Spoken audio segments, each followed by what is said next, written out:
Squad up, y'all. Welcome back to another episode of The Squad. We are live on Wisdom. But we also have video for this episode. So if y'all want to see the video, make sure you go to our YouTube. The link for that is in the description. And also follow us on Twitter. Yes, follow us on Twitter. Follow us on Instagram. But yeah, we are here. How are you, Jay? I mean, yeah, I'm good. I got a good little walk in. I've been walking a couple miles a day. Been chilling. I've been looking at the city. You know, it's springtime. Yes. So thank springtime in Birmingham is a beautiful time. It is. However, I am peeled up because of allergies. I got so many pills in me. I can't go outside, bro, without sneezing. I'm sorry. I got like 2 Zyrtex. And it's only for 24 hours. I'm supposed to take one. They really don't get me that bad anymore. Nah, when I was little, they was worse. Like I was like red-eyed, snotty, like had to take the eye drops, the nasal spray, and the pill. Like it was bad. Now it's like, you know, the motor noise because your sinuses and my ears be itching. And I can't function in society like that. I do. Nah, man, and my stuff be loud. I was like, nah, I got to. Oh yeah, I can't really explain how I do it, but like people be like, how do you do that? Tell me, scratch your throat. Yeah, I can't do it. I don't understand how people can't. Bro, I tried. But people can't understand how I can, and I can't understand how I can't either. I don't know, because when I tried, I almost died. I just like I tried to do it, and I felt like my airflow cut off. I just pulled my throat back. I don't know what that means. Or am I pulling my throat back or pulling my uvula back? I can't explain what I'm doing. I'm pulling something. See, I'm not even gonna try. Cause last time I was, no, I'm straight on that. Yeah, I got that. That's I got straight. Okay. I like doing this. I can't breathe. I'm scared. I don't even know how that started actually. Because before I started doing that, were you around an old lady? Did your grandma do it? No, my grandma didn't do it. My auntie did it all the time. But I don't know how she did it. I just did it. You learned it from watching. You just there. Like, my noise, like, I know I got it from my mama. And my mama complained about it all the time. Like, ugh. And I was like, I sound like you. Because I hit it and real bad. Like, oh, yeah, I'll do that too. And my mama be like, where you? Yeah, that's disgusting. I got it from you. My husband going to be wild. He going to have to deal with that. Nah, well, he may not. I don't know. Nah, as soon as I hear a little bit, as soon as the winter time is finna come to the end, normally I dope up on the meds early, I be good. This year I missed it. So as soon as I start hearing or feeling a little scratching, I'm like, popping pills. Not encouraging drug use unless it's allergy medicine. Just saying. Wisdom went out. Try it again. But yeah, I didn't log into the Wi-Fi. That's why. Yeah, I don't know it though. So, but yeah, I'm doing my parasite cleanse like for real. Like I got herbs and stuff to do it. You already. Well, it's a tincture. It's a black walnut and wormwood tincture that I got. Ain't wormwood good for blood flow? So I don't know about that, but it's good for parasite cleansing, and I don't know. It might actually be good for blood flow just because it does help with like arthritic pain and stuff like that, and joint pain and all that. However, you gotta be careful with wormwood. You cannot take it for a long period of time because it has what's called thujon in it. What is that? That's a poison, actually. Of course so it over is. time, it can poison you. Yeah. So you it's good for cleansing, but it's only recommended for 2 weeks, or 2 weeks, and then take a break and then do it again. Because that's how a lot of parasite cleanses have to be, because we do have so many parasites in us. They have to be like on for a bit, off for a bit, on for a bit, off for a bit. But I think I'm only gonna do it for like once. I'm only gonna do it once a year. To get started, I'm only doing it for like a week to see what happens. But I started taking it yesterday. And I seen some things. What do you mean seen some? In your yeah, my poop. I seen some things. Here we go. I seen some worm. Well, I seen a worm, and then I saw some tapeworm larvae. And what that looks like is like little rice grains. And so I was wondering why I was always so hungry all the time. And it was because there's tapeworm trying to feed itself in me. And so I'm very interested to see what's going to come out over time, because that means a whole tapeworm is probably already there, like an adult tapeworm is probably already in me. Ain't it? They long. Yeah. They can get long. They can be anywhere from a foot to 13, 14 feet. I've heard. And it, like... I'm very curious. I'm terrified. Does it kill it before it comes out? Yeah, it kills it. That's what the herbs do. It kills it before it comes out. The only way that it can come out is if it's dead. Okay. And so that's why I was doing a colon cleanse first, so that it can get, like, so that my bowels could already be flowing and stuff. Because if not, yeah, you do. But also, if not, if your colon is not cleansed and you're not regular, what will happen? I am regular, good. What will happen is it'll start coming out other places. So it'll start coming out your skin, or it'll start coming out your eyes, or it'll start coming out your nose. There are people who have talked about, like, they felt like something was in their nose, and then they did this, and it was it's a worm. It's just there. Oh, it's a worm. Yeah. I thought you were talking about feces. No, See, that's not how that works. That's not what I was talking about. My bad. I know that you was on the worms, but the worms and the feces. The worms. No, like I read something about somebody. They always had dry eyes, and it ended up coming out of their eye. And once that happened, they did not have dry eyes anymore. You got a worm sucking on your eyeball? Worms actually, like, they nourish themselves from us. So what a lot of people don't know is a lot of vitamin deficiencies that they may have and mineral deficiencies, like iron and stuff like that, might not be anemia because of a worm. Or worms. And so that doesn't surprise me because I deal with low iron, even though, like, yes, I'm vegan. And so I have to be more aware of my iron intake anyway, but I should still be fine. And so part of all those anxiety attacks that I was having back in 2020 was because my iron was low. Because when your iron is low, it affects your nervous system. Right. I knew about that. And it makes it more susceptible because it can't function in the way that it needs to. Mm-hmm. So yeah, that's part of what was going on. What you drinking? It's a tincture called What's a tincture? A tincture is an extract of herbs. And it can be done in glycerin or it can be done in alcohol.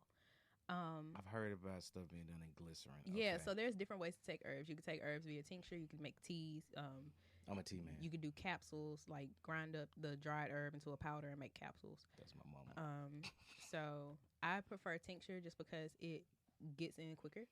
And so you just like take a shot of it or something? So what I've been doing is I've been taking a dropper full and putting it in water. Oh, kind of like because it dilutes the flavor a little bit. Yeah, kind of like that. However, I'm not the kind of person who's like, the taste is bad, because I know the medicinal benefits. Yeah. But if you one of them people who are like, the taste. But you also drink liquor. Exactly. But you drink liquor. I can't say I drink liquor. So. And so you have to understand, Hennessy, like, you have to look at what your priorities are. What are your priorities? Hey, I'm just saying, if you can drink Hennessy, you can do anything. And that brings me to another thing that I thought about today. I was having a conversation with this lady who's a member at one of the gyms that I work at, and she's a black lady. Okay, I had to make sure. And she was like, she said, I ain't never seen one of us in here before, because it is an expensive gym. Exactly. We going to Planet Fitness. But also we got into a conversation about how we don't invest in ourselves. No. We trying to learn. We still learning. We are trying to learn, but a lot of us don't want to learn. We get so caught up in that costs too much. Well, and it's like, well, think about what else you spend your money on. And the thing about it is, that's the trap. It's not that we don't want to learn or we don't want to invest. We're stuck in survival mode. That's true, and that is very true. And that's unfortunate. But I need for us, of course, first to just accept that we are in survival mode. Well, not all of us, but a good chunk of us. Yeah, not all of us, but most of us. No, because something had, to today I was just thinking of just reading back on stuff, because somebody had asked the question, what was it? What was the question? Why are you insecure? Mm-hmm. And when that had came through, I had to be honest with myself. I said, why am I insecure? And then I had to sit there and think, and I actually tweeted it back. I was like, because I never think I've done enough. And I feel like that's one of my, I would say, traps I've had when stuck in survival mode. But that's a whole rabbit hole in itself. Why do you think you haven't done enough? But that still stuck to that survival mode I was in for so long growing up. of just having to do so much. Yeah. And I was sending there another tweet I had sent out because I was just thinking and processing today. I don't know why I was tweeting today. I don't tweet that heavy, but today was the day. Yeah, I was just thinking to myself, I was like, man, God and therapy really been working. Listen. Because I was sitting there saying, you know, I've really accomplished some amazing things in the past that I never gave myself credit for. Because I was just like, I was just doing stuff because it had to be done. Yeah. And I never, like, some people would congratulate for me for things, and I thought I was doing the bare minimum for me. I feel that. I look back on some of the stuff. This is what I'm supposed to do. Yeah. And I look back on some of the things I've done, like at school and with people and all this other stuff I've accomplished that I didn't know I accomplished because I was just like stuff getting done. But it got to a point I was like, bruh, I was just in that mindset of I had to sit back and I was like, boy, if I was really at my best, I wonder what I really could have did. Listen, and that's why, like, now I'm at a place where I'm like really trying because I it's a challenge to myself to be like, okay, I wonder what I could really do. Yeah. If I really tried. Or at least not even really tried. If I had.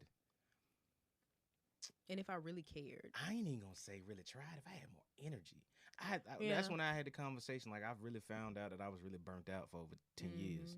Because I was literally trying to do stuff, and it is a drag to get me to do something now. And I know that's probably a part of, like, depression symptoms and stuff like that I've been battling with, too. But it's still the conversation of, okay, I ain't had a fire like I used to have. But then I realized all that fire was burnt out so long ago. But all that fire was burning also because of survival. It had to burn. Yeah. And now you got to ask God to bring that fire back without trauma and without feeling like it's a burden. But I am glad that you touched, like you've already started touching on like what you used to do or how you used to be. Because today we are beginning our segment of the Squad BC. Woo! And with this segment, with this series, we're going to be having different episodes related to certain experiences we've had, what we've learned about certain topics, or the different topics that we have just or things that we've just experienced before Christ.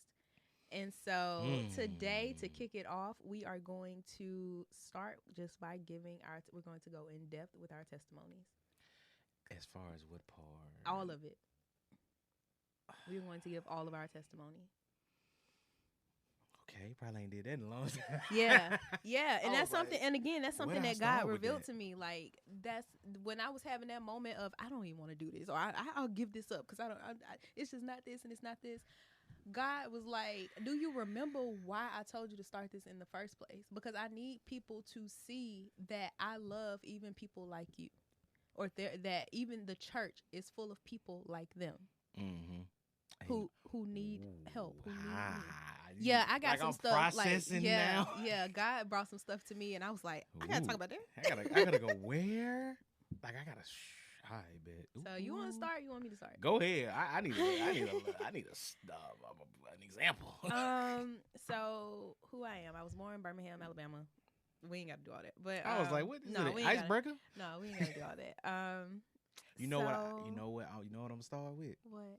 Let's not even go too far back. I'm gonna give you this. How did you feel when you stopped believing? So how I felt when I stopped believing was I didn't feel anything, actually. It kind of started happening gradually.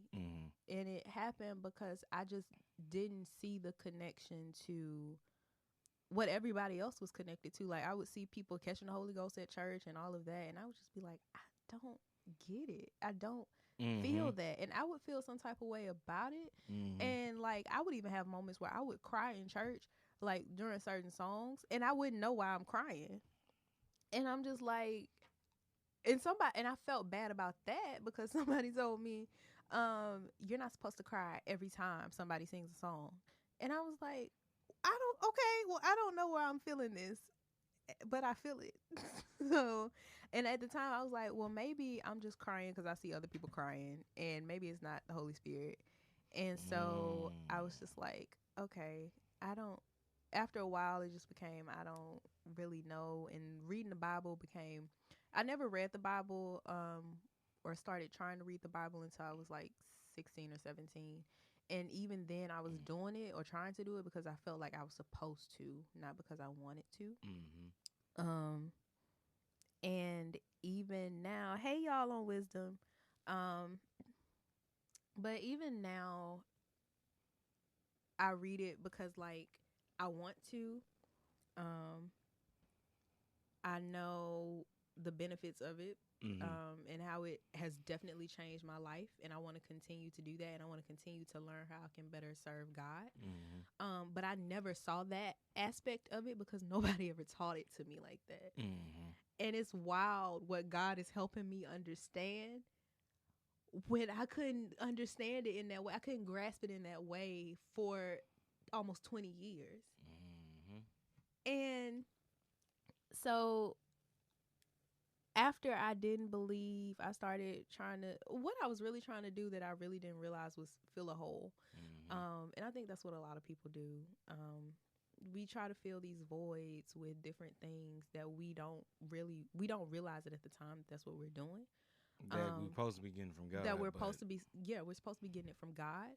And we think that if I smoke this weed, if I drink this liquor, if I get drunk out of my mind, if I have this sex, then I'll be fine. But really, that's not how it goes. And even for me, something that God revealed to me, speaking about sex, is I've always had this lustful spirit on me.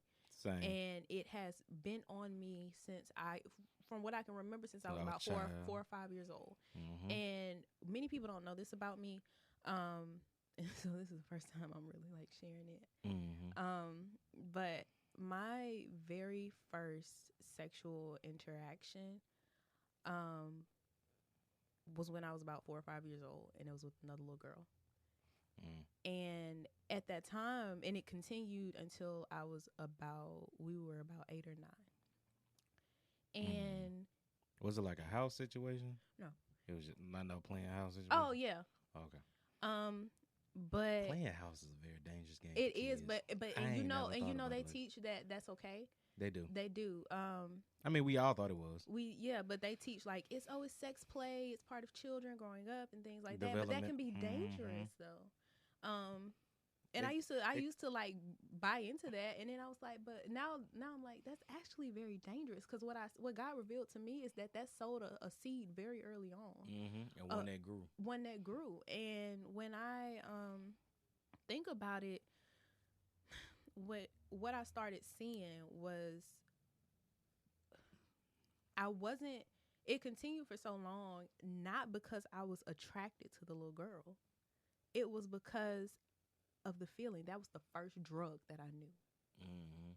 And it was same. It was the feeling. That was the first bit, coming from the family that I came from, that was the first bit of affection that I can remember feeling. And what happens when we feel affection is all these dopamines rush and all this oxytocin rushes, and it creates this chemical bond with this person. Right. That's part of why sex is supposed to be reserved for marriage. But soul ties go way. Soul ties go into your biology. It goes deep into your biology and everything. And so imagine me at 19 years old and thinking back to that moment or those moments. And again, it happened consistently. And it wasn't like, because the person and I, we've talked about it, because her and I couldn't even remember who initiated or anything, but we've talked about it and apologized for it and all of that. But like, it continued for a long time, because how things work, we're repetitive beings. And so things only become ingrained in us when it's practiced. And so it became normal for me. Whenever me and that little girl would link up, we'd do something. And it just became normal. And again, it wasn't because, oh, I like her, I'm attracted to her. I don't know if that was it for her, but I know it wasn't it for me. And it was just the feeling. And it was like, I like how this feels and I want to do it. And I couldn't at the time understand that. I only liked how it felt because I was lacking something. Right. I just liked how it felt.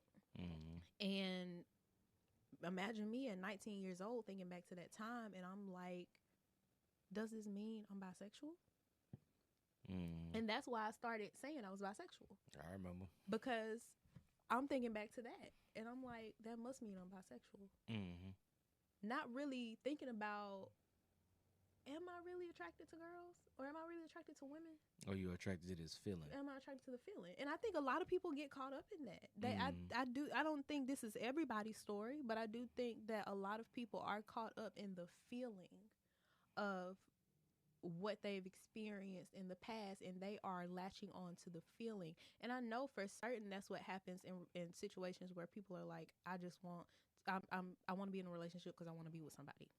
You latching onto that feeling. You're latching onto that feeling and the void that feeling feels, or what you're lacking. Especially when it comes to wanting to be wanted. Yeah, and it's a codependency thing. And so how do you know if you're codependent? Is if once that person stops stimulating you, you can't get that high anymore. It's you don't want them anymore. That's how you realize it wasn't love in the first place. Mm-hmm. You was calling it that.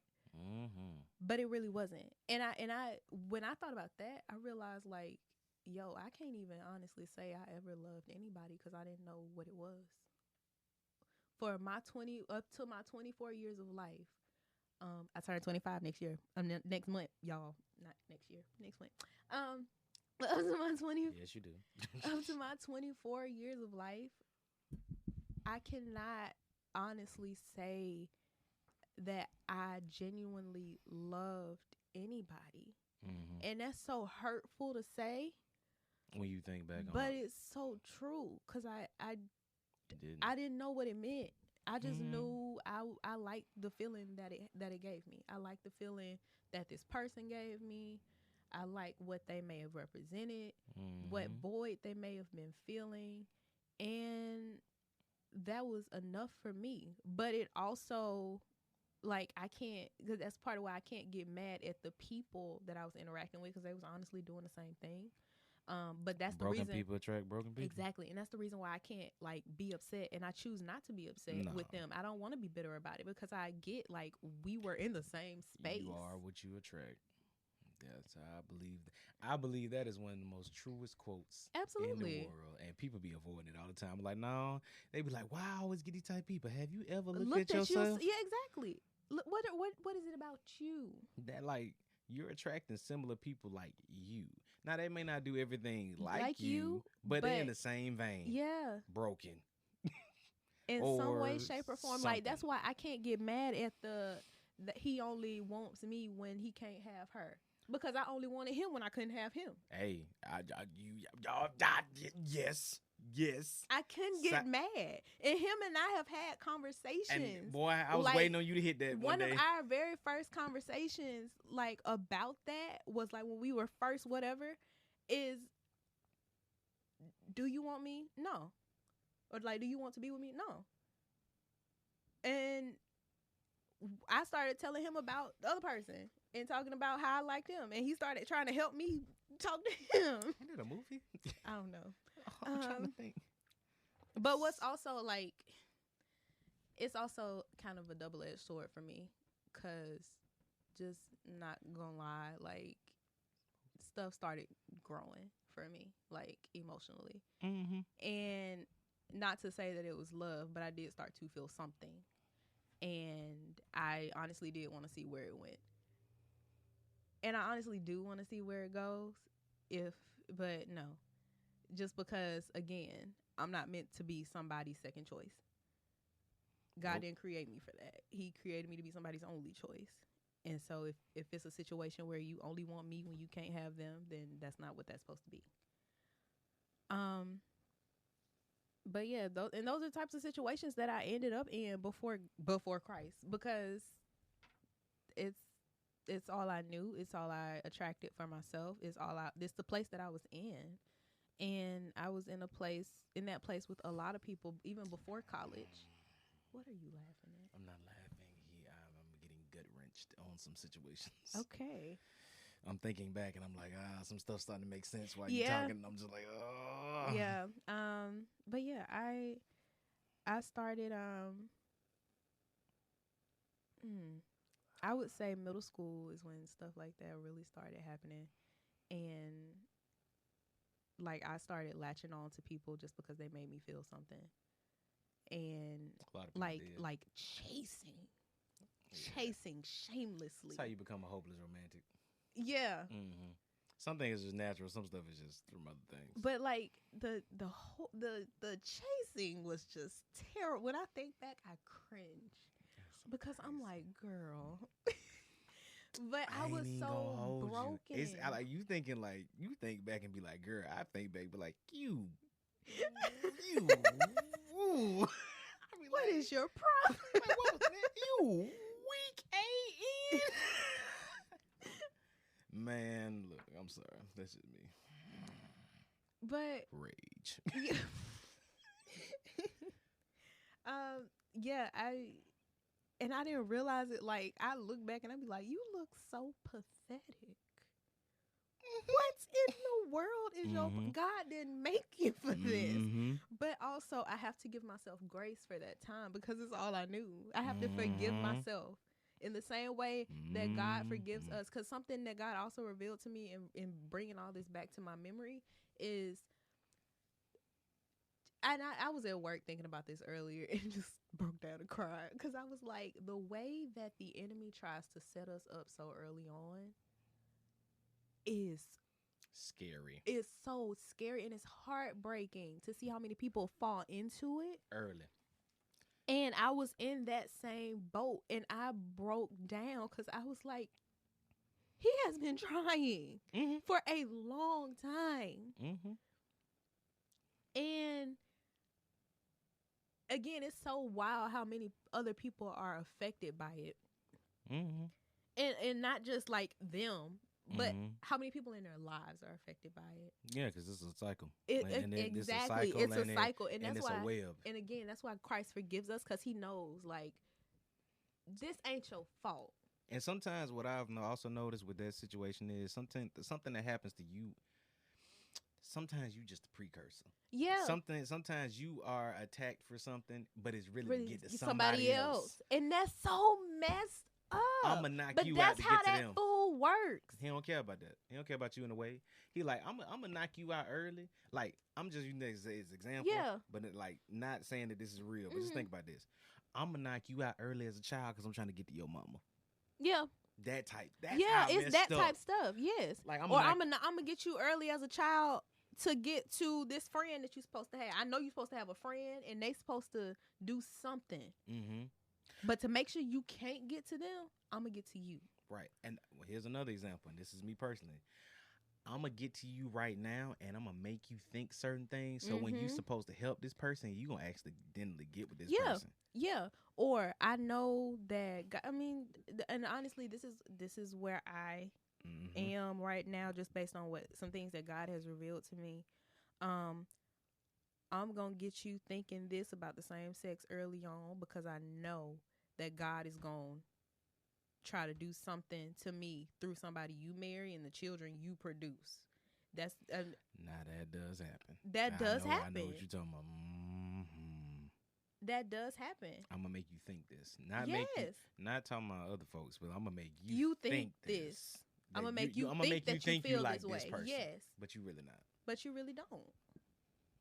And again, that's what happened with me. I'm gonna make you think you like girls. And then who knows who knows like what God has for me in store as far as a husband is concerned. And as far as children are concerned. But to be in a position where I did not care for that,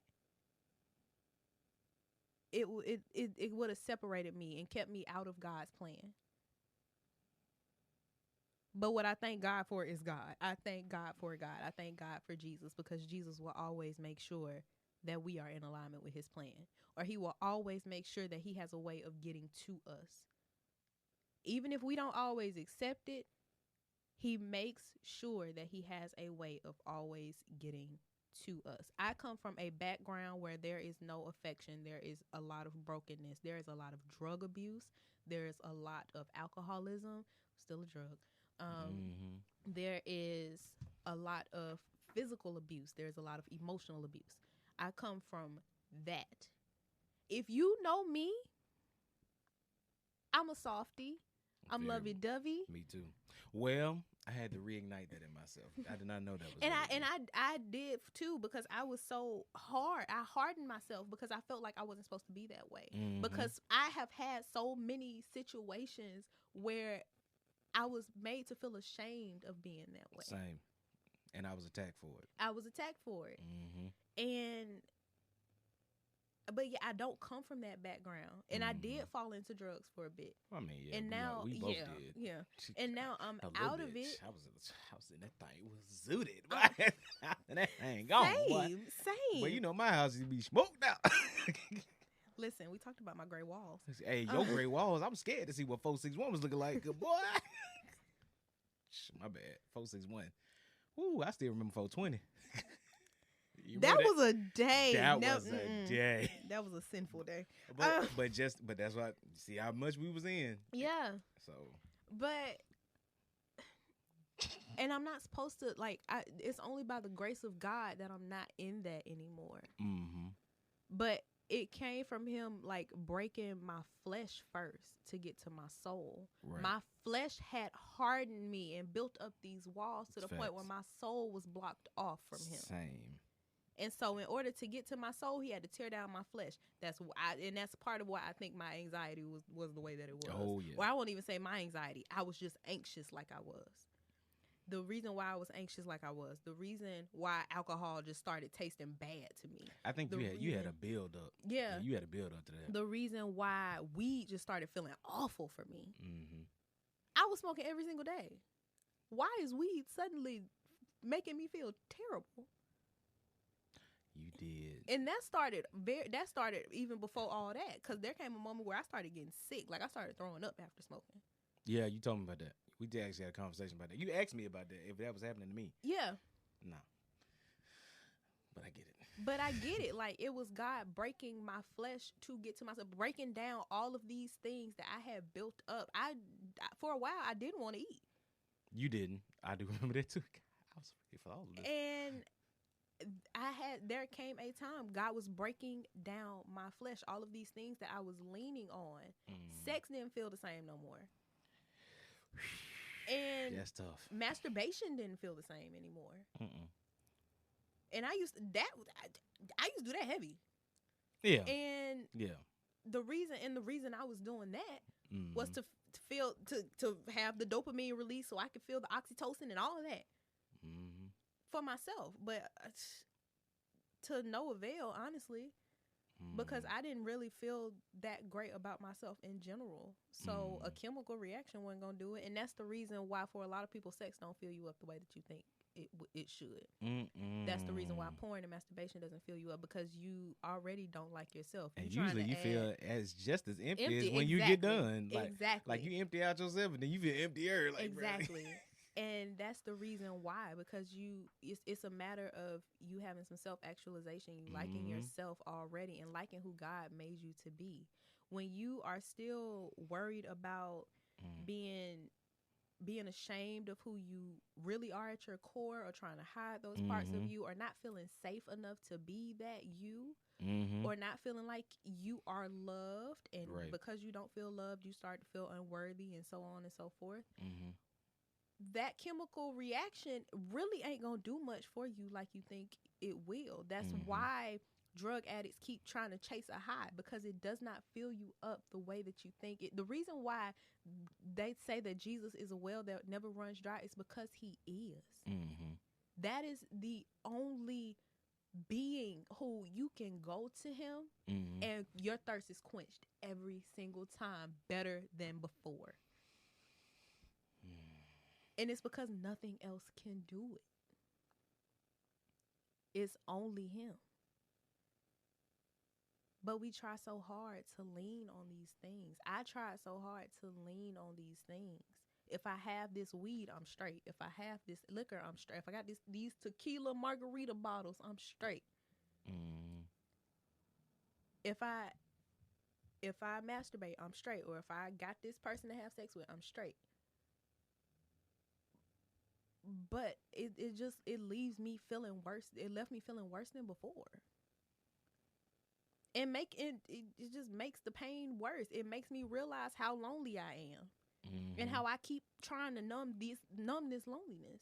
You sound so good. These. I heard that these. I'm trying to numb these. I'm trying to code switch. Listen, for what? Listen, I code switch for too long. I'm straight. And even then, I ain't code switching enough. I ain't code switching enough. I've been code switching all day. I ain't got time. Thanks for calling Hot Work Stressful. When I'm at work, and that at first like couple seconds until I realize my customer cool, and then I might switch it up. Yeah.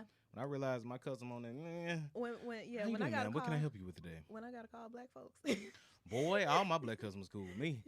Like, I just like it's why I cost so much? Well, listen. Let me break it down to you. Why my bill so high? Listen, ma'am. Let me go and sit. I'm gonna put. You know what? Let's get on the same page. Pull the bill up so you can see it. Every cadence, every diction flies out the window. Now hold on right here. Look at it right here. Go down to the number right here. Like, this is me on the phone. Now, why you do that? Now, why you buy that? What did I buy? I ain't buy. It says you bought AirPods on this date on this day. Oh. Now look at you. You on the phone. Now look at you. Now what we can do about this is you can take them back because you weren't supposed to buy them. We can get your credit back on your account. Do what you need to do. However, you did this. Now, do you need a promise to pay? That's our little extension program. Yeah. Do you need a promise to pay? I'm just. No, you gonna figure this out? You got till Friday. Ooh. And I ain't even being cold with it. I'm just like, partner, you telling me what it is. You fussing at me. I'm like, you ain't paying me. Yeah. This your bill. And I don't care enough about it. Let me stop. I'm just playing. But yeah, that's just and I mean to sum up the rest of my testimony, I was going through all that in 2020. I had like a major breakdown, a series of major breakdowns. To the point where I could not be alone. I couldn't be by myself. I was I was passively suicidal. I just found out what that meant recently. Yeah. When I went to EAP, I was like, "Oh, that's a thing." Dang. Yeah, I didn't know I was that for so long. Mood. I was passively suicidal. I just wanted to run away, and I didn't want to feel how I was feeling anymore. And there came a time where I had to leave where I was because I was afraid that I would kill myself, and I was afraid that I would kill myself and nobody would find me, and that nobody would care. We had that conversation, and I ended up. I think I fussed at you that day. Actually, I think I went off because I was hurt. You told me that. I ended up going home to my mom, which me and my mom weren't really in a good place either. But we were trying, and I went back home, and I've been back home ever since. But in that time, I came to Christ because I realized that Christ had been pursuing me. And I also realized that if I didn't welcome him in, I was going to die. And I didn't want to. And so I did. And so in my mom's bathroom, in her little spare bathroom, I found the prayer to pray to let Christ into your heart on my phone.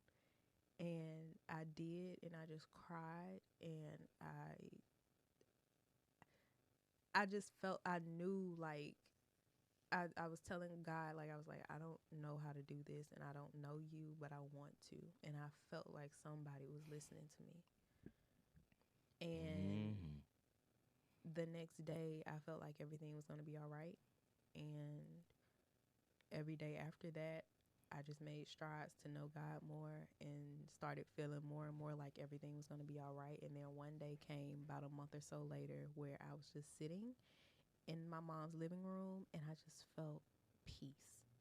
And I cried because I had never felt a peace like that before. I wasn't worried about anything. I just was. I was just there and thankful for it. And that's when I realized, like, yeah, this is it. And now I'm a follower of Christ, and the more I learn about Christ, the more I want to serve him, the more I fall in love with him, the more that I realize, like, how awesome he is and how he like just knowing that he loved us so much that he made us for one another, like all throughout this world, not just the people that we are closely connected to, but the people beyond us. And for some reason, there always used to be something playing in my head where, when I was younger, I would always have this thought that if you know one people, you know one people. If you know one person, you know the whole world. And that rings true, just because I, in it's just because of how we're connected, and it's so amazing to think that how I can better serve one person will help that person be able to serve someone else, and help them be able to serve someone else, and so on and so forth, to the point where we're all showing God's love across this earth. And so that's what I want to do. I just want to be able to let people know, no matter what you've been through, no matter where you've been, God has a plan for you. God has purpose for you. That whole cliche, but it just let you know it's really, really true. I don't care how far away you think you've gotten from him. He has a purpose for you. And also just know, us being right here and talking to you about this is God shining light on you right now and trying to speak to you right now and into your life right now. So that's me.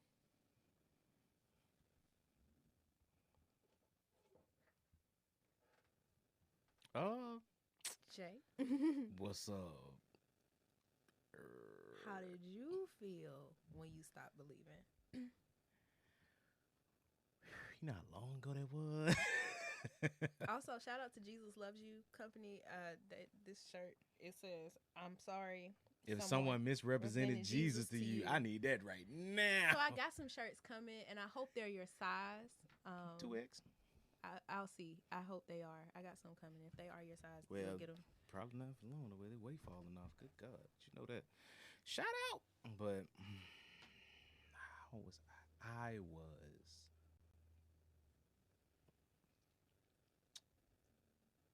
13 years old, and I grew up in the regular black household. First of all, I'm an intergenerational kid. I was adopted by my grandparents from my mother. So that is not saying my mother was never in my life. My mom was always there, but she couldn't financially at the time take care of a child. So for me, I was always with my grandparents, but my mom was always there. So it was like a trifecta situation. Yeah. Like, I am the village kid. Like, almost everybody had to take care of me at some point in time. Just growing up, period. Even in Auburn, I think now I was the village person. Like, everybody knew me from somewhere. Like, but eventually, it got to a point.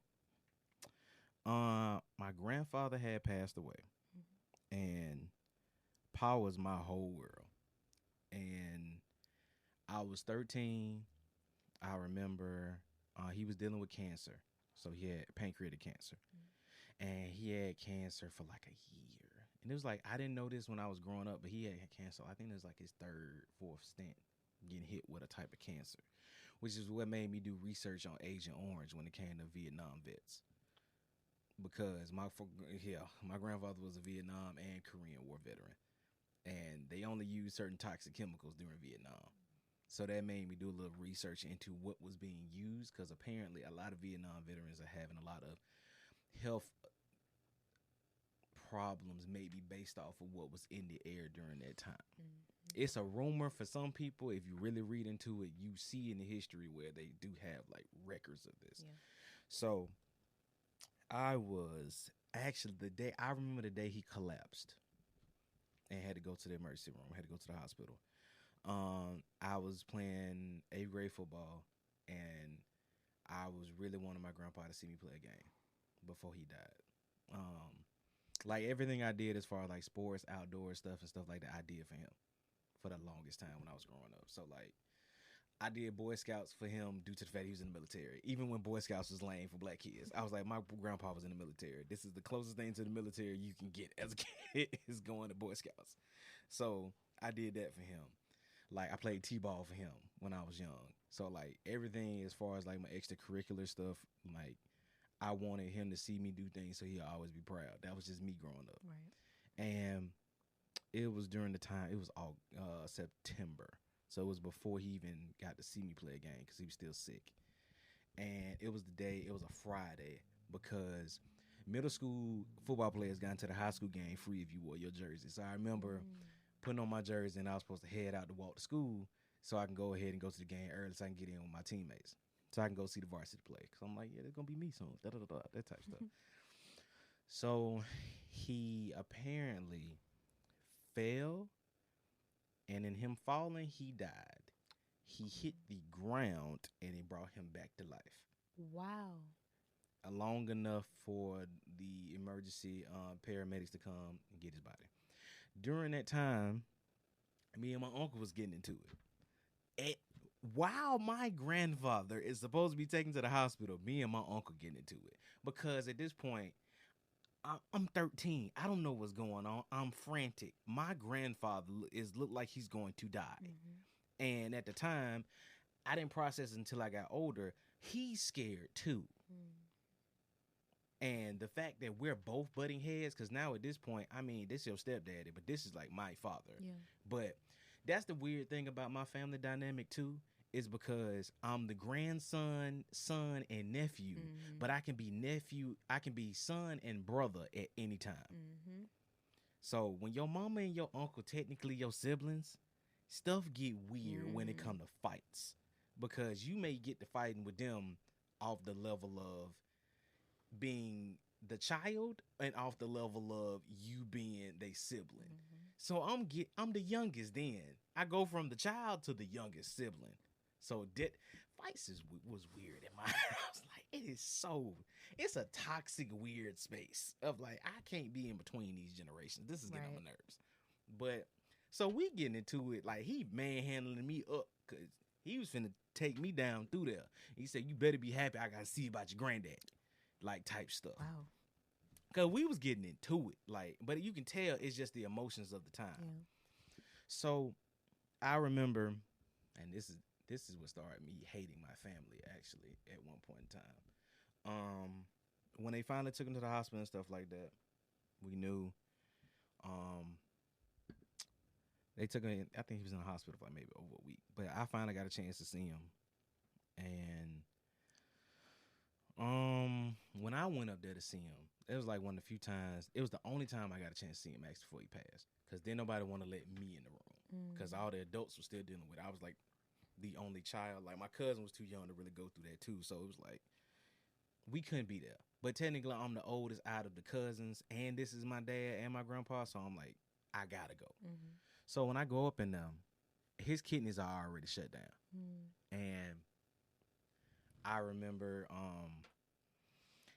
apparently everybody said he was non-responsive the whole day. Like he was in the bed breathing and stuff like that, but he wasn't responding to anybody. His eyes was closed, nothing was there, nothing. So he was just in the bed alive, it was just nothing.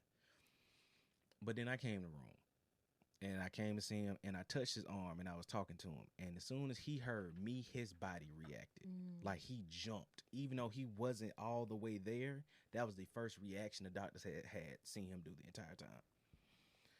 Cause I was his baby. I was his boy. Like that was it. Like my grandpa might have did a lot of things, but I was his like restart at life when I was born. So like whatever he did before I was born, like he might have not been the best to like my mom and my uncle and all them. But when I came out, it was restart. So it was me and him. But so he reacted. They had to take me out the room. You know, it was an emotional moment. Whatever. I get to school, and the day he died, I remember this because I always told them, and in my mind I was like, I want to be at the hospital if something happens to him. Right. Like I wanted to know. And I didn't find out that he died until after football practice, 6, 7 o'clock at night that night. And he had died during the day while I was in school. Wow. And that hurt me so bad to the point to where I hated everybody in the house because everybody knew but me. And I remember I was in a rage, and I carried this rage for years. I stopped fooling with everybody. Now, it took time for me to get in high school for them to explain to me the reason why we didn't tell you, because we didn't want to mess up your day like that. You're only 13. But at the time, I'm like, I don't care nothing about that. Yeah. So the fact that they didn't tell me, and then the following week when we were supposed to have the funeral, didn't nobody tell me about viewing the body. Wow. Like me and my little cousin Chris, nobody told us. Like I think I was like 13. Chris might have been like 10, 9 at the time. And no one told us about it. And mind you, I know we young, but we understand what's happening. Right. So literally, they had to run us to the church. We had to jump out the car. And me and my little cousin, 13 and like 9, 8 years old, running down the aisle of God and Light Church to see my grandpa before they close the casket. And then nobody tell me. And I sat there in that church doing that funeral, fuming. Everybody thought I was crying because I was hurt. I was crying because I was pissed. Like, this is beyond hurt. I looked at my grandma, my mama, my uncle, heated. Everybody could have got a piece of me that day, and I did not care. So I remember, like, that was on my mind heavy. And it got to a point to where I was just, it was like a couple months later. Maybe, I don't know. I don't think I had turned 14 yet. And grandma had sent me out to the car to go get something from the car. I don't know what it was. And I remember I was in the car. I sat there. That rage came over me. I started crying, and I cussed God out. I said, God, I hate you. I hope you never exist. I denounced God that day behind the wheel of an expedition. And I carried that for years, but faked the funk. Like, my grandma was in church all the time, and I had to go to church all the time. But I recall. I did not care. I was there. My body was there. My mind was elsewhere. Yeah. I didn't care. You know how many times I fell asleep during prayer, and it was on purpose? And it wasn't like, no, you kind of fell asleep. I did not care. At that time, I would say I tried to commit suicide when I was about 13, 14, a couple times. I used to be like, and it was a constant thing. It would be like, I would randomly always be by my kitchen sink with a knife on my wrist all the time. Like, all the time. And that was like my entire 8th grade year. I was like that all the time. I remember I used to still see that knife from time to time when I got through high school, and I remember the moments, and I'd be like, maybe not today. But it was like a constant when there wasn't nobody at the house. And a couple times I did try. I still got some of the scars. I think they faded away for the most part. But I tried. And I was done. Because then after that, when he had passed, everybody was like against everybody in the house. So it was like World War III all the time. There was no peace. And everybody was on their own silos and their own spaces. And everybody got into it about anything. Any small little thing, detonation. It can be a feather fell out a pillow and the whole house going up. So I had that constantly going on. And it was getting to the point where like, I was starting to get into high school, getting in relationships more. And I was still faking the funk like I believed. And I know I didn't. Like I didn't. In my heart now, I know I didn't. Yeah. I was lying to myself. I was capping hard. Like constantly trying to go to Bible study, reading, trying to read Bible. I was not believing. None. And the day I remember I was going through like just stuff at school, stuff at sports, like all different type of stuff. And it was like my senior year high school. I don't know. I don't even remember how I even got this. I think I just tried out for the mime team. And I forgot you was on the mime team. I was on the mime team my senior year. And that was the first time I was ever involved in anything in church outside of when I was 9 years old. Like, cause I used to be in like the children's choir and they did the plays back then at the old church. I think I was one of the kings in one of the plays. I'm like, but whatever. But I didn't participate in anything church related, except for like I went to the lock-in one time. But you know it's the lock-in. Like you going to see girls. Like this ain't pretty much. This ain't about no church. They're like everybody was like we finna do church inside the fucking. I'm in high school, baby. I went for my friends. I went to try to make some friends. I brought my friend actually, cause I wasn't friends with nobody there. Yeah. I didn't get friends with nobody in church. I thought we were friends. Well, we were. Like we would always be in past. We be cool. Like, but we all, if you noticed, and I remember seeing your face. I'm not talking about you. I'm talking about like the people I'm talking about. No, like, I'm talking about. But everybody was like, that was this fake vibe. If you remember, and got like that, we were always. We may not know each other, but we're friends. Yeah. And that it was like I know you because you go to church with me. You be like, that's friend. We cool. We ain't cool. We ain't friends. But I remember the reason why I remember seeing you all the time when I was at church was because we would have the same face. And like everybody, and I used to always notice, especially when we was in teen church. I was like, I'd be sitting over there.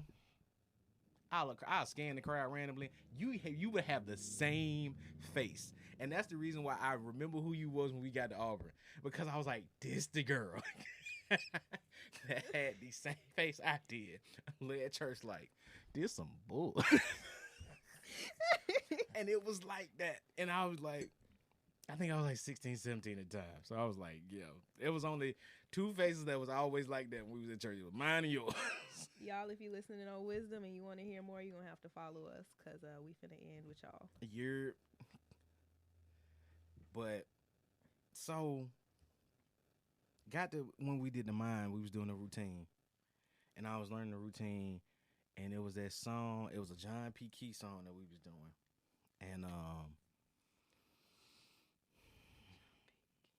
I'm trying to remember what the song was. I might still have it. But the song we was miming to, the stories we were telling in the mime is what changed my heart. Because it was stories in the routine that we were miming that I was like, I went through this. I'm going through this.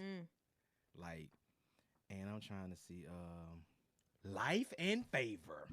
That's what it was. How does song go? We can play. Like, I'm playing later. I mean, so we can play like 40 seconds of it. But Life and Favor came out, and it was before it was out like heavy. It was on the radio then. It wasn't even out as a single yet. But we ended up doing a whole routine of Life and Favor, and we was telling stories about how certain circumstances when it came to people in their life and believing, and how instead of getting revenge, God had life and favor on them. And I'll play it for you later. But it was the stories that we was miming out that I was just like, it made me change my heart to the point to where I was like, all right, you up there.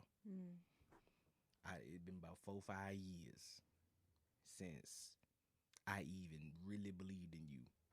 I faked the funk for so long. I remember I saw some of my Facebook memories like recently when I was like, God is so good, this, and I was like, dang, I lied like that. I was lying like that. I be looking at my stuff like that too. I be like, girl, you didn't even believe. You didn't believe. So I remember I had finally like gave myself up to Christ. My first time giving myself Christ at the time was when I was 12. Because my grandma and my mama didn't do the like forced baptism as a kid and nothing like that. They was like, they wanted me to make the decision on my own. So I was 12. And this was back when God like used to like take the pictures of the new members and people put on the wall. Like, oh, you know, you gave like Christ that day. Yeah, whatever. The crazy part is the next year I would stop believing. But that's wild how, you know, time works. So mine was the same way. Like, I got baptized that summer, and then like the next summer I didn't believe no more. Right. So it came to a point to where I started trying to like, all right, God, I know what it is now. And I was like, that anger and rage that I had against you, then I canceled him out. Like I did not care about God. Anybody say something about God, like I might play along with the conversation. And this is when you notice that some people that talk about God really don't believe about God. Because I played the funk easy. That's why when I knew, like when certain people you see on TV and everything like that, they talk about God, I'm like, nah, you don't. No, you don't. Because I know what it looked like. And like it's so much presentation to it that make you go, oh, nah, you ain't in that. Yeah. And now it's like I read folks, you know, you don't care about God. This is marketing. Yeah. This is labeling. This is great. And that's something I noticed in like social media and stuff. And I found myself falling into it just because I thought like that's what you're supposed to do on social media. Because I had seen so many people doing it. Which of course I still believe, like I believe, but like I thought like it was supposed to. Of course, I'm still learning my own way, and so at first I thought like that performance was necessary. But I see so much of it, and I just be like. But when you sit up there and like when you have certain conversations with folks, you be like, yeah, you don't really believe. You just believe the narrative that you got right now. Yeah. And so when I had came back to Christ, I had, went to the altar, everything. I really gave myself up, like, for real, for real. I was not playing. And then something just told me, and I think it was God telling me at the time, like, look, your next stage in life is going to be rough. I need you to be with me. And he was talking about college. And it was like the summer before I went to college. I was like, me and my friend at the time, I was like, bro, it was a girl. I was like, we need to get baptized, man. Like, this is the time. And it wasn't because I was scared of college. I was like, nah, I really want to submit this rededication to him. Yeah. Because it's been years since and this is like as real as I can get. I'm like, yeah, like, this is it. So we went and got baptized the summer before I had went to school. And he wasn't lying.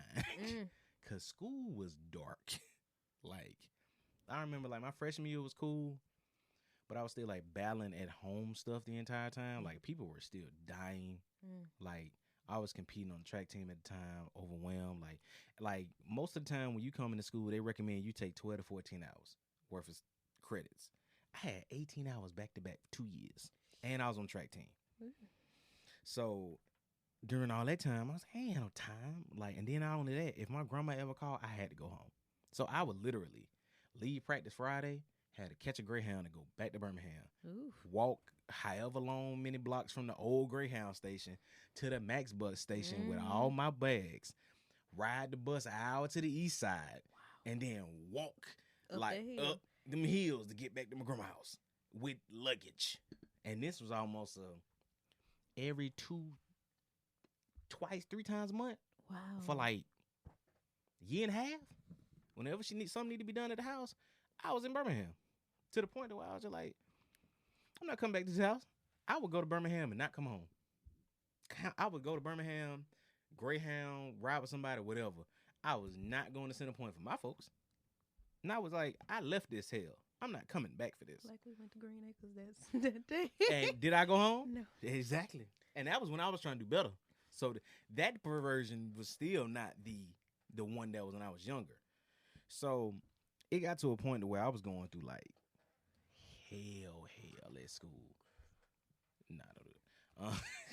And it got to the point where I was just like, bruh, I was starting to lose faith because I was going through so much. Not that I stopped believing, but I stopped doing everything I used to do. Like prayer, shot. Reading, studying, shot. Everything was like shot. Like my prayer life was so shot that I only can do that one single prayer I always tell you about. Hold my hand and don't let me go and guide my steps where I need to be. Because that's all I tell people that prayer all the time. Because it got to a point to where that's all I had. Yeah. So I remember I was going to like one of the churches that everybody was going to at Auburn. All the black folks went to the same church. We ain't gonna talk about it. Everybody that was black always ended up at the church. Everybody. If you're listening, you know it. You know what it is. And I wasn't getting none out of nothing. And I was going to Fellowship of Christian Athletes during the time when I was still in athletics. Even when I got out of athletics, I was still going to FCA. And I remember it got to a period in time, and this is when I started meeting certain people from FCA, and then I joined the best Bible study of it at the time. It was a G4L, Grinding for Life, college ministries. It was through the city church.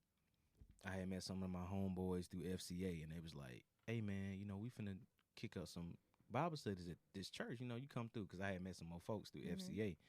And my boy Quentin and Aaron had told me, hey, ride with us. We finna go to Bible studies during the summertime. This is when I was at my lowest point.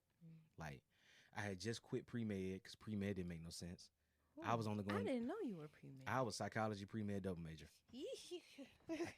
Yeah, I was in them streets. I was in them CoSam streets, baby. And I was an athlete. And I was 18 hours max, 2 hours, 2 years straight. I was going through it. And I was one of the only athletes that would still come to BSU on Mondays. So I would leave practice, couldn't feel my legs or whatever from like weightlifting, and walk. The track office all the way over there was South, like going down past South Donahue, where the Red Barn them at. I would walk from there to the student center after weightlifting. I was committed to not only being an athlete, but also being a black student. It was not a game. But I was at my lowest of lows. I had just got cut from the team for no reason because Title IX issues. We ain't gonna talk about it. Okay. Because I don't want to throw nobody on the bus, but I didn't do anything. Okay. And I lost my identity because during me coming up, track and field literally saved my life. Not football. Track saved my life. Like, it was so many times that I was supposed to be running the streets and robbing houses with folks. Like, folks was trying to get me to be like an enforcer for like the different gangs. Like I knew some of the Crips, I knew some of the Bloods, I knew some of the G's at the time. This was back when we still had GTO and Trail Fam. It's funny how if I mention G's to somebody outside of Birmingham, they don't know what that is. Hey. And I'm like, was this all in my mind? Is this Nope. the Mandela effect? No, it's not. No, it is not. No, it's not. And I was going through that, and it, like, if it wasn't for track and field, I don't think I would have ever got over, not get over, but cope with my grandfather's death. Because whenever I was going through too much, I went to the track. I trained, and I was like, I taught myself how to throw a discus properly from YouTube and watching the white throwers at the other schools. Like, cause we had a throwing coach, but he didn't know advanced technique. He was like my dad. So every time I went through pain or I was going through too much, I went to the track. And I did everything. I would go to the track randomly on Saturdays when I was going too much and be down there 4-5 hours. Wow. Even after like football practice during my junior, senior year, I would leave football practice, strip off the pads, everybody tired, everybody going home. It's still sunlight out. I'm still training for track after football practice. That's how much dedication I had. Like, during football season, like, I would have a full varsity game on Friday and be at summer track practice Saturday. I would literally come in the house, fall out on the ground, passed out from football. Whenever I got up, take a shower, do this. Cool. I'm up at 7 a.m. to be at 8, 9 o'clock track practice Saturday. I'm so tired for you. Like, during football, if I couldn't train with summer track, I would go training with the cross country team. Like, if we didn't have football practice heavy, I'll go running with them because my throwing coach was cross country coach. This how much I gave to this sport. Like, I gave everything to track for years. And then I ended up winning state championship. And at my school, didn't nobody expect me to do it except for like 2 coaches. Like my coach and then my head football coach, who he never told this to anybody. He said, oh yeah, I used to sneak and watch you go practice again. I knew you was going to win. Wow. So it got to the point where I didn't have a scholarship coming out because everybody knew I was going to Auburn. So nobody fought for me to get a scholarship. Like, no coaches was like trying to send my tape out, tell people about me. Like, folks that didn't even have a championship got scholarships like A&M because they fought for them. Nobody did that for me. Nobody. Only because they knew I had a good ACT score and I had grades. I'm a whole state champion without a scholarship. That don't make sense. And I had the marks. So I at least could have been, if I wasn't Auburn all the way, I could at least been HBCU thrower. I know for a fact. My homeboy threw for HBCU and did not win the championship. And I did. And I had marks better than him in certain events. And he still threw for them. Wow. So that goes to show you right there. Didn't nobody try for me as much as they should have. So I walked on at Auburn. You good? No, I'm just... Yeah. So I walked on at Auburn, gave my blood, sweat, and tears, earned a scholarship. Got cut the next year before the compliance meeting. Because the coach didn't handle the finances right and the AD had cracked down on him. Promise folks, scholar. I ain't even gonna get into that because that's gonna get folks in trouble. So I was just like, whatever. I know what happened. I was told what happened. So once I lost that, I didn't have no identity. Like, and this is the reason why I really study when I do sports psychology stuff and when I go into my PhD, learning about athletic identity. Because you have so many people that pour their all into sports because that's all they had. And once it's gone, there is a mental breakdown that happens. And people be wondering why certain athletes be out here, they talking about CTE and all this other stuff. Some stuff ain't CTE. Sometimes they had mental breaks because that's all they had. Yeah. And now they had to retire. Or they got hurt. Or something else took them away from the game. Whatever sport they had. And that's all they knew. And it's not like did nobody try to make them grow anything else. It's like sometimes, depending on your background, nobody else fed anything else into you but a sport. Yeah. So once that's gone, What do you have? who are you? So it came to that identity crisis of I don't have track no more. Who am I? And that's during the time where my belief had dropped because I'm like, who am I now? Like this. But then I noticed as time went on, I ended up going to the Bible study with my homeboys, like I was saying, and that was the first time I had met such a diverse group of people that was really, really, really about God. Like G4L. If anybody listening that was a part of G4L, y'all don't know, y'all saved my life. My boy Micah know to this day, G4L saved my life because I was on the brink. I didn't have anything. It was to the point to where I was like, I'm finna transfer up out of here and head back to the ham and finna get into some mayhem. Ooh. And I knew for a fact I could transfer back to UAB and be running the streets doing whatever I want to do. I knew that. Or either go to Troy out in the blue where ain't nothing out there or something. Transfer, because I ain't had no friends. I was the only one at my class that went to Auburn. So everybody else went everywhere else. So I didn't have nobody from back home. So I had to gain all my friends through coming to school. But didn't nobody notice except for a couple people that I was literally on the brink. Like, my performance anxiety got so bad due to this time, like, because everything was on my shoulders. Like, I knew that I gotta make it. I gotta get this degree because I am the first. Yeah. Like, I gotta do this. Like, I had, like, track dreams. Everybody got their sports dreams, stuff like that. You try to do as much as you can, but, hey, if you don't, you don't. But I had that going on. And then not only that, I ain't got my sport no more. I'm depressed and don't know it. I can't go to class like that no more. I don't even know the meaning of going to class no more. I failed my first class, felt like I failed the world. I didn't have nothing. And then it was just a downward spiral. Like, I was starting to drink more, smoking, all them types of stuff. Like, I stopped going to class. For what? I flunked out an entire semester. Not one class. I flunked every class in that whole term. Wow. Because it'd be times I just couldn't get out of bed. Like, I just didn't have nothing. And I like I said, my prayer life was so shot. The only thing I say was my grace and the prayer I always tell you. But when I went in there to G4L and I found Harold F. Frank Society at the same time. Wow. Yeah. That's why I always give as much as I could to have during the time I was in school. Because if it wasn't for those two entities, Jay was up out of here. I had brothers that I can depend on to teach me the ropes of how to swing this school life. And I had brothers and sisters in the spiritual that can really pray for me and be down for me and teach me. So I ended up, and this is during the time I would say for like years, I was always the main person at the altar. Like, when it's altar time at City Church, I was at the altar so much. People just start coming up to me like, son, what you going through? And I was going through everything. I was going through everything. Like, I was so down bad. I was a stepdad.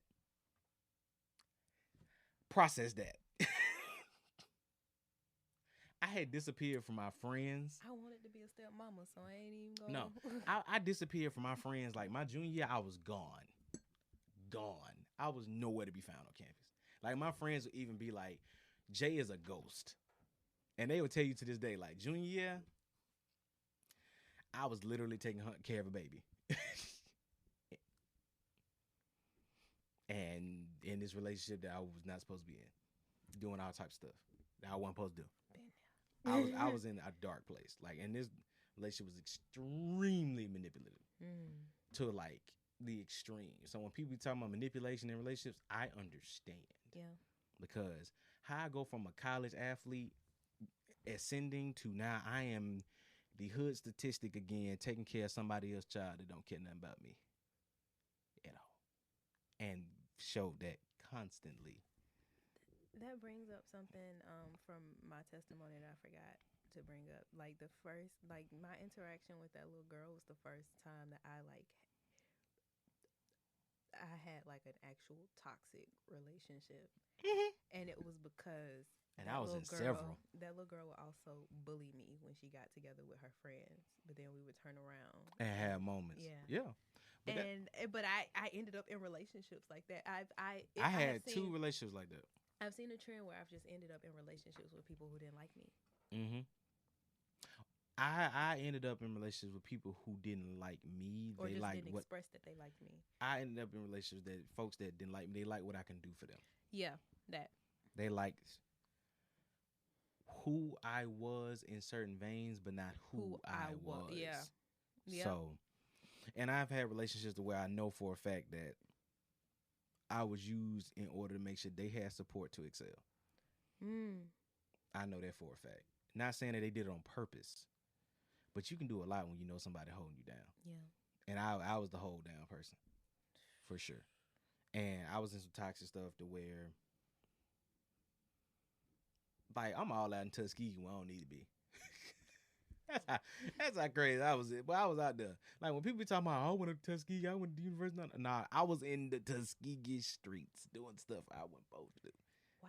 Like, I know about Tuskegee in ways, like, around in the area. Like, between, I would say, as far as Valley all the way down to Valley. Shorter. I know 85 South, 85 North. I'd have been up and down through there the entire time I've been at Auburn. Like, when folks was at the school, I was probably in Notasulga. Like, this how much I was running them country streets doing stuff. Like, I was out there.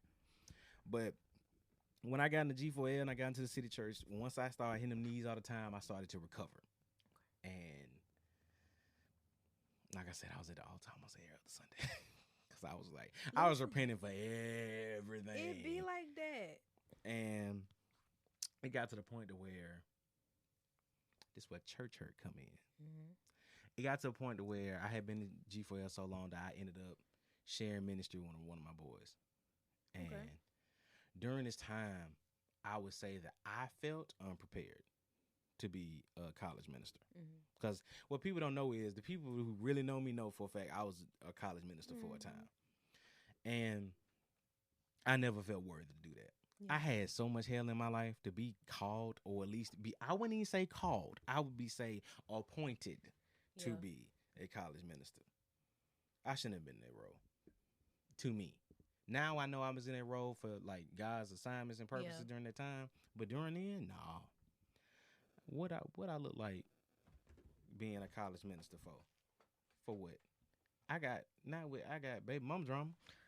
It ain't my baby mom. Right. And I got all this other stuff. Smoking, drinking, all this other stuff.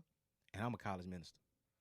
Nah, I can't be this. So what I did was, because I felt like I was never worthy to be a college minister. This is the prayer I always made before I started doing anything. Because I was still studying, reading, trying to get sermons prepared. And I was like, Lord, look, you take control every time. I was like, Lord, I do not feel like I am worthy, and I am not misleading your people. So use me however you see fit. Right. You come speak through me, if change up the study, whatever it is, Lord, this is your time. When I step up in this pit, this is you. It ain't never me. Yeah. To the point to where I have had whole sermons I cannot remember. And it's to this day, I remember some other college ministers coming to visit to just see, I guess, try to do this community thing. Because, you know, that was when we was doing racial reconciliation on campus. Remember that? Yeah. Got recruited for that. And I was on the whole panel for that. Interesting. But I remember one of the girls from one of the other ministries had came and she said, and this is what she hyped me up for. I have never seen somebody preach like that. And he was so heavy in the word. You tell he was taken over by the spirit.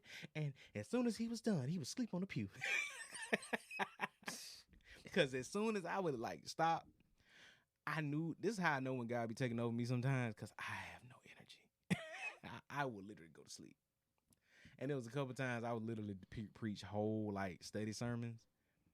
As soon as it's time for like fellowship, I'm asleep in the corner. And I'm talking about like balled up, like look like my body just limp somewhere. And everybody else like taking care of the fellowship and eating. I mean, and since then, during that time after I became a college minister, me and the pastor at the time that I was at wasn't seeing eye to eye. So Um, I was going through a lot, so I ain't had no phone. Like I broke my phone. I ain't had no money. I was trying to work. Ain't had no time. I was working like Ruby Tuesday or something at the time. I was broke, Oh. broke. I was. When is when you was walking from the social to Ruby Tuesday? That's when yeah, Oh. cause yeah, when I was doing all that. I was walking a good mile, some change to go to work. So I ain't have no car, I ain't no money. All my money went to rent and whatever. I was just surviving. Phone broke, couldn't afford to get a new one. I couldn't even afford straight talk, and everybody know how cheap straight talk is. I couldn't even get a straight talk phone with the checks I was making because the rent was due. And mind you, this how you know I ain't making enough. Rented times on $3.95, so that's how you know I ain't making enough. Listen, my $460 rent, I miss so much. I couldn't afford $3.95, so he was trying to get in contact with me because he had this vision for what he wanted college ministry to be or something like that. I didn't know this at the time. So when we finally met up, he was like, I want you to meet these two ministers that we have in the church, and they're going to be your mentors. And I was like, all right, cool. I do need some guidance. I'm going through a lot. And this one I really poured out to him because we ain't talked for like months while I was still doing stuff because we were always missing each other at the church. And he would be calling my friends like, I need to talk to Jay. I need to talk to Jay. I'm like, well, he don't have a phone. Like, you're going to have to catch him. Yeah. So he finally called me one time at church, and I poured out to him and said, I apologize. Like, Pastor, I've been going through this. I've been really going through it, been trying to keep everything together. Like, majority of G4L had graduated by then. So it's like everybody was majority grad students, like from Tuskegee and Auburn. So a bunch of G4L had graduated. So it wasn't that many of us left. But we starting to get like more engagement from other folks from other ministries during that time. So I was trying to hold it together, but I was going insane personally. And he was like, yeah, I got these mentors for you. They're going to come, see what you're doing at G4L. They're going to try to help you out. I said, all right, cool. I really need that. I appreciate that. I really need some help, need some guidance. One of them that came to one G4L when we was preaching stuff like something, doing the study sermon. She gave us some good points. She's like, yeah, me and my husband finna, help you. And, while we see all the gifts that y'all have, we really want to help craft you and all this other stuff, right? Cool. The next Thursday when I was supposed to do G4L, they were up in the church preaching. We were completely replaced with nobody telling us anything. Wow. They were literally the next Sunday when he said, yeah, we finna do like a special event for G4L, stuff like that. I'm like, yeah, I'm be there. Me and my friend walked up in there, the setup for G4L. They were already having service. Ooh. And the woman and man that was supposed to be our mentors were leading it. Now, at this point, pissed. Yeah. Left the church. Once I saw that, and that's when I learned that this is why people shouldn't put folks on the pulpit on pedestals. Yeah. Because you got to understand there's a difference between so-and-so the pastor and so-and-so the person. Yeah. And sometimes so-and-so the person can be a gangster. Yeah. And you don't know where they at in life. And I done forgave him since then. No harm, no foul. I done came back to the church and everything. Yeah. But during then, that was like my last straw. And I was just like G4L was what saved my life, like spiritually during that time, and it was taken from me. Another thing that was taken from me. Without nothing I was doing, taken. So you done took track, you done took G4L. So you done took my athletic life and part of my spiritual reawakening was taken. Namesake wise. Yeah. Couldn't deal with it. Then all of a sudden the person I was dating at the time, she was struggling in her faith. So because she was struggling in her faith, I stopped going to church to make her feel better. And it was because I loved her so much, I didn't want her to make her feel bad for like, I go to church and you don't. Yeah. But that was because I didn't have the maturity and the leadership and the time in me to take the time to be like, nah, come with me. Yeah. I didn't have that at the time. I was still growing and maturing in ways during that relationship. And I remember the thing that really hurt me towards the end of that relationship was this. And this is what made me really have to do a 360 when it came to God. And in another relationship I had, somebody led me more towards that personal sabbatical that I needed to have. I needed to have personal time with God to recoup everything. And that's what I call Florida sabbatical, which we didn't talk about on several podcasts. So everybody know how much Florida changed me. Yeah. So it was this one relationship I had. I remember the ending of it. It was during the end times before we broke up. It's something that hurt me so bad. And I it hurt me so bad because I knew what I had sacrificed in order to make somebody else feel comfortable. And she had told me, say, yeah, I started going back to church. And I was like, wow, that's amazing. Like, when you started, like, when you went back, you just went back this week. No, I've been going back for a month. I just didn't want to tell you.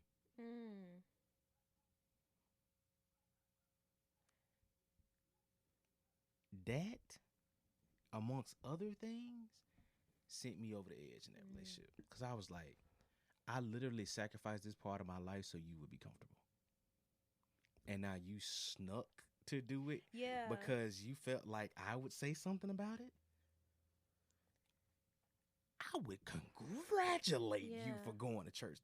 When can we go together? Yeah, that's kind of I don't know. That's kind of a slippery slope in a way because I see both sides. I see that side, and I see like that's like a breach of trust ultimately. Like you didn't even trust me enough to bring this to me. Oh, but that was a breach of trust in a lot of things. Yeah. But that was just one of the ones like you're hiding it, but also like it's a personal for her, thing. yeah, it's a personal. It could have been just a personal thing. And I get that. Like I said, I see both sides. And like now, because I'm mature enough now and I've had time away from it, yeah, I get it. Yeah. But it was a breach of trust in a lot of different things. And the fact that this was one of the areas that I legit sacrificed to make you feel more comfortable. Right. Like, we had conversations about God in church. She was like, yeah, I don't really know how I feel about it. I don't really know if I believe anymore. Kind of this. Like, we've had those conversations. And, like, I was going to church every Sunday. I would, like, leave and go to church even while she was at my house. Like, that type of stuff. Like, okay, you want to go? No, you want to go? I'll meet you back when I get back. I cut that out in order to make somebody else comfortable. And that's when I learned how self-sacrificial I was to make other people feel wanted or comfortable. I learned that during the times when I was going through school, I self-sacrificed everything in order to make sure other people were all right. I did it in my academics because the girl I told you about with the baby, I bailed her out of jail and FA'd a class for it. Wow. So that's, right. So I didn't sacrifice academics for people. I didn't sacrifice like personal beliefs to make other folks comfortable. I sacrificed time in order to make sure other people were good. Yeah. I sacrificed God in order to make somebody else happy. Yeah. So that's why Florida was so important, because I had to really have that sabbatical time to sit down with God. He's just like, it's just you and me. Look, I done seen your entire journey up to now. You got a bunch of mountains and valleys around this mug. It's just me and you. You ain't in the hood no more. You got a job, but you by yourself. Your friends not around. You ain't got no responsibilities outside of going to work, coming home, and track. I'm going to give you that. But it's just me and you. We finna talk. And for 8 months, from the moment I got off the plane, after my birthday to go to work, to the moment I left Florida, homeless, transformation. Yeah. So God took me through some things in order to make me realize I ain't never left you through all that. Same. And I'm going to love you throughout all of it, even when you don't even believe in me. Same. And that thing I always return to in every moment was, I'm going to be all right. Yeah. Because God got me. Yeah. And boy. And that's why I can talk to so many different people. Yeah. Because you see that story? Yeah, and I think about that, and I think about, first of all, I thank God for you. Like, your whole journey up to this point, because I'm glad God made sure to be, and not to say, like, in a self-centered way, like, it was for me. But, like, no. I am part of the impact. And I thank God for that. Like, him saying, like him putting those different things in your life to make sure you didn't fall off, even though you were on the brink. He's like, no, I need you. No, I need you. We need to talk about me dying. Listen, that's a whole nother episode. Oh yeah, we could. That's an episode. But yeah, I thank God for you. But I shout out to my ex for saving my life, though. I still out to this day. I would never. Not even about saving my life, though. Is because that particular relationship, I learned a lot about myself. Yeah. And I learned a lot about life. And that's the reason why, no matter how we ended, I never disrespect her. Yeah. No, never. Yeah. And then some people, and I know at one time she was worried about, you always feel like you're indebted to me because I say you're like, no, I'm indebted to you for a lot of other ways. Yeah. Because you taught me in multiple ways how I needed to become in order to be ready for where I am now. Right. So that's why I don't say nothing bad about it. A lot of people be wanting me to say some stuff. I'm like, for what? Yeah, No. I like the part that you said about God taking you through things to show you, like, even through all that, I still love you. I'm still here for you. Mm-hmm. And I think about that. Like, when I first came to Christ, it wasn't like an automatic transformation. It's never going to be that. I don't want anybody to feel like when you come to Christ, it's going to be an automatic transformation. No, it's a journey. It takes time. Like, when I first came to Christ, I still had crystals. I still was burning. So did. Try to burn sage in my house. I was burning No, because when I came to Christ, this is when you used to burn this. Was in October, like I'm talking about beforehand when you was creeping towards. Well, yeah. You forgot you had your creep towards But time. when I finally came to Christ, I still had sage, I still had crystals, I still had Palo Santos, I still had tarot cards. I still had all of that stuff. Did. And it took God, like, telling me, like, because I really had to say, like, God, if this is wrong, please let me know. Mm-hmm. And it took, like, as I got closer to him, I started feeling more and more convicted. And that's when I started throwing all that stuff out. And that's when I decided, okay, I'm not going to drink anymore. And that's when I decided, okay, I'm not going to smoke anymore. And that's when I decided, okay, I'm going to be celibate for real.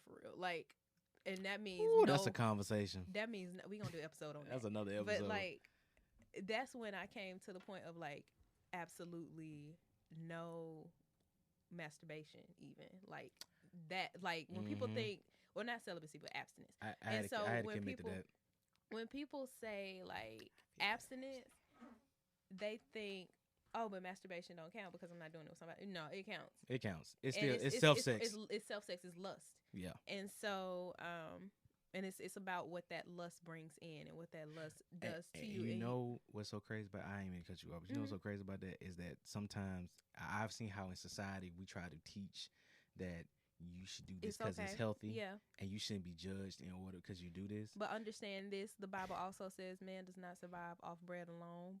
And so what that means is it's not just about your physical body. It's about your soul. And it ain't about the moral, social character in you either, because this world got a whole nother moral code that we shouldn't abide by. Exactly. Good to the world is filthy rags to Jesus. Facts, this world. Like, if he ever wiped this world with a Clorox wipe, you know how black that wipe gonna be? Yeah. Include me. Yeah. Wipe gonna be black. And that's because I sweated today. And so I say that because I want everybody to know, we want everybody to know, like, coming to Christ is a process. Sanctification is a process. And I like to say, like, how God has revealed it to me, I've said this before, sanctification is just a holistic wellness journey. And it's just, it's you learning about how to be well. In another way. In the way. And facts. So, through the way. And Yahweh. That's really all it Yeshua one way, HaMashiach. True way. Where's it? Yeshua HaMashiach. But that's what it is. It's a process. It's a lifelong journey, and it's not gonna happen automatically. It's never like an automatic switch up. I don't listen to secular music anymore. The reason I don't listen to that still do, and that's okay. That was a process for me though. Yeah. And the reason for that is it was another thing that started to just feel bad to me. Like when I would listen to it, it would just feel terrible. I would say I don't listen to secular music. I say the way I listen to secular music is different now. Okay, because I process it different. I'll say that different, because I'll like Stevie Wonder is technically secular music. Facts. Because all secular music means it's just not Christ centered. Yeah. But I listen to Stevie Wonder just because I know, like, it doesn't take my mind to lustful places and all of that. I try to make sure that my mind stays Stevie on is a God. happy place. Yeah. I make sure my mind stays on God and the things that are of God. So I listen more to Stevie Wonder, and I like to listen to jazz. It just depends on what it is. Lo-fi for me. I like lo-fi. Listen, I have a whole Christian R&B playlist, Christian lo-fi, Christian rap, like. And it's just because it keeps my mind focused on God. And again, it doesn't lead my mind to dark places. It doesn't lead my mind to sad places, to lustful places. It keeps my mind on the things of God. So I won't say I don't listen to secular music. It's just the type of secular music. And that is a matter of my spiritual wellness. And it's understanding and everybody's different. Everybody's different. For me, that's something, because it puts my mind on other things. It separates me from Christ. Mm-hmm. And so, like for me, and I know this is something just personal, mm-hmm. as I'm gonna have to do more because of the podcast, but that's the reason why I'm not on social media like that. Yeah, because social media at one point in time put me in a very dark place. Same, and that's part of why I like stay off of it as well. And like it's even down to the things that I watch now. Like I've been watching Twilight Zone, and that's just because looking at it, it's actually just it's sci-fi. I like sci-fi. I'm a sci-fi nerd. Same. That's the only reason why Marvel stuff appeals to me, just because of you the fantasy love Star Wars of it. Okay. I'm gonna put you on. It's just the fantasy of it, but like, and the fantasy of it, dystopian future, just sci-fi stuff. I really enjoy it. Star Wars, and so I watch the Twilight Zone, the old Twilight Zone, and I look at it and I'm like, there is no sex on this television at all. Ain't a cuss word. Ain't a nothing. And this is the reason why I would say you would love Star Wars. This, I guess, is our little debrief kind of thing on the way out of the podcast. You don't know how many sermons I'd have made off Star Wars. Like, You've told me. Like, bro, Star Wars, when they talk about the light side versus the dark side, you would immediately go, boom, that's crazy. And even the way you would see, like, how the Jedi function versus the Sith, you're going to be like, when they start talking about the Force, you're going to be like, that's what they're going to try to say. This is the Force. Like, this is the energy. This is No. You're going to be like, hey, Steve, George Lucas trying to talk about you, God. He was trying. Yeah, like Chronicles of Narnia, my stuff. What? Aslan? My stuff. That is Jesus. Do not play with me. That's what it's supposed to, like, the very first one, like the wine line and Witch of the Wardrobe. That's what that is. It's like C.S. Lewis is a Christian apologetic. Yep. And so he writes stuff. That book and that movie. Oh, I used to love the Chronicles of Narnia. Oh, my bad. Awesome movie. Awesome Prince series. Caspian. I feel like I'm gonna rewatch Prince Caspian because there was some points when I was younger. I was like, okay, the line of Witch in the Wardrobe. It's about the resurrection. Cause you know how Aslan died on the table and came back. Yeah, and he died for Edwin. He died for he was blameless in everything. And he died for Edwin. And I was like, all right, so I know what this story means. What are the rest of these? What is Prince Caspian? I want to watch. It's Prince Caspian, kind of like Prodigal Son. I want to watch them all. I haven't seen all. The only one I've seen is The Lion, the Witch, and the Wardrobe, and so I want to see them all. Revisit Prince. Go watch Prince Caspian. Prince Caspian gonna remind you of the Prodigal Son parable, which is my life. Because he had to become king somehow. So he was the prince that like ran away from his kingdom during the Chronicles of Narnia series, and he was like, I don't know, I'm not no prince. I'm just out here doing it. And I was like, nah, bro, we need you to come back. And like when he came back, he thought he had did so much horrible things. He was like, I can't be king with this. Okay. And like the kids kind of talked him into like, look, nah, you Prince Caspian. Yeah. Be yourself. See, listen. Twilight Zone is a show. Like, I'm watching it. Twilight Zone walked so Black Mirror could run. First of all, let me stop you right there. Black Mirror has still scarred me to this day, and I have not returned. The video game episode? The video game and the pig episode are just terrible. Like, I ain't been back. Minus, I ain't been back. Do you not know I ain't played online for like 2 weeks because of the episode?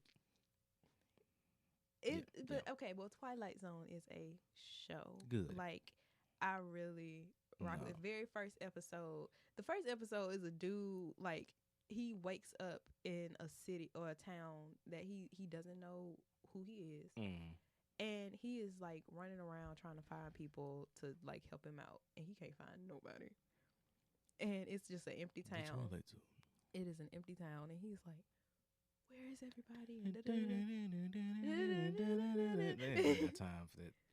And then at the end, he realizes it's part of they touch on a lot of space stuff, and part of my reasoning for watching it mainly is because I be like, I want to see what they have already alluded to as far as like current what life is taking place that they alluded to back then. And there are you gotta watch The Simpsons for that. There are a few things like they allude to the space landing being at Area 51 because all that didn't take place until probably a decade after that came on.